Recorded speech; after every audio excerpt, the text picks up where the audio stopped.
नमस्कार बच्चों। कल के व्याख्यान में हमने देखा कि भरत मिलने आए हैं चित्रकूट में राम से और चाहते हैं कि राम पुनः अयोध्या चलकर राजकाज संभाले। वही संवाद राम और भरत के मध्य आगे की पंक्तियों में भी चल रहा है। जब राम पूछते हैं भरत से कि हे प्रिय भरत, तुम्हारे आने का क्या प्रयोजन है, क्या मनोकामना है तुम्हारी, मुझे बताओ। तो उसका उत्तर दे रहे हैं भरत। कहते हैं राम से भरत कि हे आर्य, रहा क्या भरत अभीप्सित अब भी, मिल गया अकंटक राज्य उसे जब तब भी। आर्य सम्मान सूचक शब्द है पुरुष के लिए, तो यहाँ पर यह राम के लिए प्रयुक्त किया है भरत ने। तो हे राम, भरत का अब भी कोई प्रयोजन रह सकता है, कोई मनोकामना बाकी रह सकती है। यहाँ पर बच्चों आगे लिखा हुआ, आगे आपने देखा होगा लिखा क्वेश्चन मार्क लगा हुआ है, प्रश्नवाचक चिन्ह लगा हुआ है। तो स्वयं भरत ही राम से प्रश्न पूछ रहे हैं कि जब सब कुछ मिल गया है भरत को दुनिया की नज़र में, माँ की दृष्टि से, तो फिर अब उसका क्या प्रयोजन बाकी रह जाता है।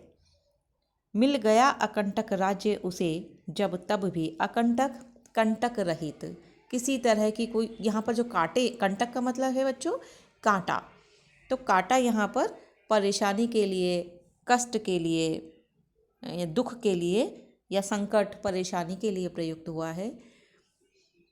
तो भरत कहते हैं कि आपको वनवास देने के बाद भरत को जो राज्य मिला है वो कंटक रहित है। अब तो कुछ परेशानी बाकी रही ही नहीं, क्योंकि मैं अब वहाँ का राजा, मुझे मेरी माँ ने बनवा दिया है। तो ऐसे में अब मेरा जीवन में क्या प्रयोजन रह सकता है।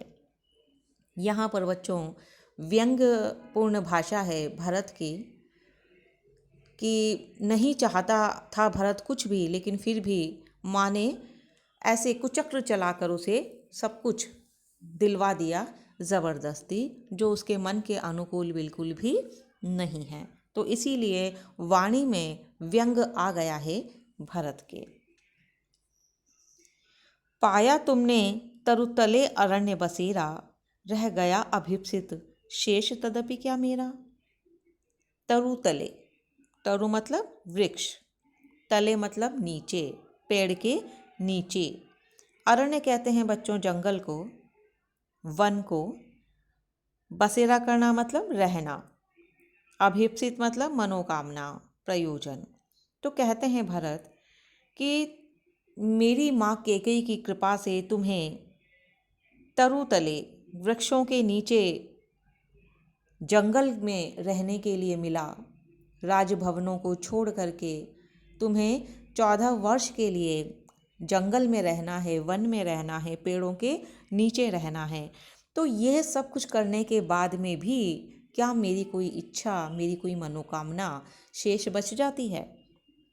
यानी यहाँ पर भी बड़ी ही व्यंजनापूर्ण वाणी है, व्यंग्यपूर्ण वाणी है भरत की। तनु तड़प तड़प तप्त तात ने त्यागा, क्या रहा अभीप्सित और तथापि अभागा। तात मतलब पिता। भरत और राम दोनों के पिता दशरथ, और आप और हम सब जानते हैं कि बेहद प्रेम करते थे राम से दशरथ। और ऐसे में जब वो चाहते थे कि राम उनके स्थान पर अयोध्या का राज संभाले, और राज तिलक की सारी तैयारियां हो चुकी थी, ज्येष्ठ पुत्र होने के नाते भी यह राम का ही हक था, उन्हीं का अधिकार था। और ऐसे में अचानक से कैकेयी अपने पुराने जो वचन हैं उनकी याद दिलाकर राम को 14 वर्ष का वनवास दिलवा देती है। तो दशरथ बहुत दुखी होते हैं और इतने दुखी होते हैं कि इसी दुख की वजह से उनके प्राण निकल जाते हैं, वो मृत्यु को प्राप्त हो जाते हैं। तो इसका कारण भी राम का वनवास ही था। यहाँ पर भरत इसके लिए भी खुद को जिम्मेदार मानता है और बड़ा ही दुखी होकर कह रहा है कि तुम्हारे विरह में तड़प तड़प कर, दुखी होकर, तप्त तात ने, मतलब बहुत विरह से दुखी होकर, विरह ताप से जलकर पिताजी ने अपना शरीर त्याग दिया, प्राण त्याग दिए, वो मृत्यु को प्राप्त हो गए।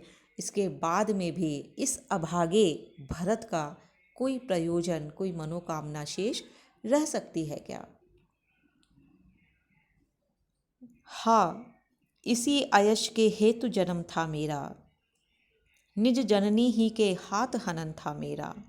अब कौन अभीप्सित और आर्य वह किसका, संसार नष्ट है भ्रष्ट हुआ घर जिसका। हाँ बच्चों, ये जो हाँ है वो निराशावाचक है, दुखी, बहुत दुख को अभिव्यक्त कर रहा है। तो जब हम निःश्वास छोड़ते हैं, जब हम बहुत दुखी होते हैं, बहुत परेशान होते हैं, तो हम लंबी सांस छोड़ते हैं। हाँ, तो यहाँ पर भी भरत ने वही अभिव्यक्त किया है। बहुत दुखी होकर के वो कहते हैं कि इसी आयश के हेतु जन्म था मेरा। उनका प्रश्न है कि क्या मेरा जन्म इस आयश के लिए था? आयश मतलब अपमान, कुख्याति, सब सारे जगत में भरत बदनाम हो गए। उनको आयश की प्राप्ति हुई कि उन्हीं के कारण राम को 14 वर्ष का वनवास मिला। तो भरत कहते हैं कि क्या इसी आयश के लिए मेरा जन्म हुआ था? माँ ने मुझे इसीलिए जन्म दिया था कि निज जननी के हाथ हनन था मेरा। निज जननी मेरी माँ, जननी मतलब माँ, निज मतलब अपनी, अपनी ही माँ के हाथों मेरी हत्या लिखी थी, मेरा वध लिखा था क्या? माँ होती है जन्म देने के लिए। यहाँ पर भरत को लग रहा है कि कैकेयी माँ ने उनको जन्म तो दिया, लेकिन जन्म देकर फिर से मार दिया, इस रूप में कि उनके कारण उनके प्रिय भाई राम को वनवास जाना पड़ा। अब कौन अभीप्सित और आर्य वह किसका, संसार नष्ट है भ्रष्ट हुआ घर जिसका। भरत कहते हैं कि जिसका घर भ्रष्ट हो गया हो, उसके लिए तो पूरा संसार ही मानो नष्ट हो जाता है। जिसके घर में इस तरह का कुचक्र चला हो, संसार में उसके लिए कुछ बचता ही नहीं है। तो यहाँ पर बच्चों जो प्रमुख बात है वो है भरत का चरित्र। प्रश्न आ सकता है आपके परीक्षा में भरत के चरित्र चित्रण को लेकर।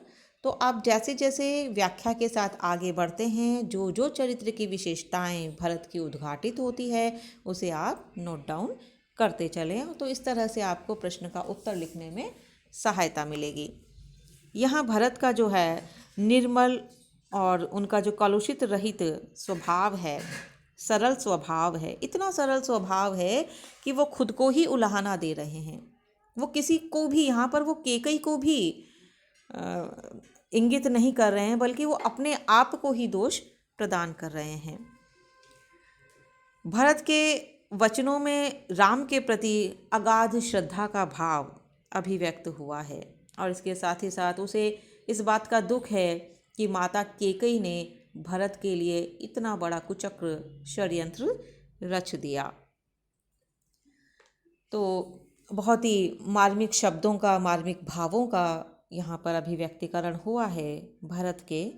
और जहाँ तक बात है भाषा की, तो बच्चों वही खड़ी बोली हिंदी यहाँ पर अनवरत आगे भी चल रही है। कुछ शब्द हमें संस्कृत निष्ठ लग रहे हैं, तत्सम शब्द अभीप्सित, तथापि, अयश, है ना, ये सारी चीज़ें, तरुतले, अरण्य, अकंटक, ये सारे शब्द जो हैं वो तत्सम हैं। इसीलिए हम कह सकते हैं कि यहाँ पर संस्कृत निष्ठ खड़ी बोली का प्रयोग गुप्त जी ने किया है। और यदि हम अलंकारों को देखें तो अनुप्रास का सौंदर्य हमें इन पंक्तियों में दिखाई दे रहा है। और काव्य की जो शैली है वो प्रश्नसूचक प्रश्नमूलक शैली है। तो इस तरह से आज का यह हम काव्यांश यहीं समाप्त करते हैं और आगे का व्याख्या भाग हम देखेंगे अपने अगले व्याख्यान में। धन्यवाद।